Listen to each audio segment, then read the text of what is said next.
The war between Russia and Ukraine is raging, and the fierce battle between the two countries has, in recent days, seen some brutal attacks by both the sides. Moscow today was hit by multiple drones early morning, the first time the city has been targeted by multiple drones since Russia's invasion of Ukraine. While Russia's defense ministry said it had intercepted all of the 8 Ukrainian drones aimed at Moscow and accused Ukraine of a terrorist attack, the chief of the Russian mercenary group Wagner has launched an expletive-laden tirade at the Russian Ministry of Defense for failing to thwart the drone attack on Moscow. In an audio recording on his Telegram channel, Yevgeny Prigozhin said that he was aware of and concerned about the drone attack.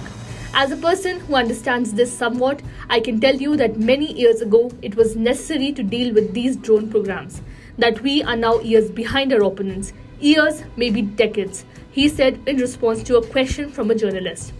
Prigozhin, who has been engaged in a bitter public spat with Russia's military leadership, said that the Russian Defense Ministry is doing absolutely nothing at all to catch up with developments in drone technology. Regarding the drones that fly over Moscow and in Moscow, what are you doing? Get up from your offices you have been put in to defend this country, he said. You are the Ministry of Defense. You didn't do a damn thing to stamp this out, he continued, claiming he had warned about the threat many times, but that officials did nothing to prevent it. Why are you allowing these drones to hit Moscow, he said. Let your houses burn.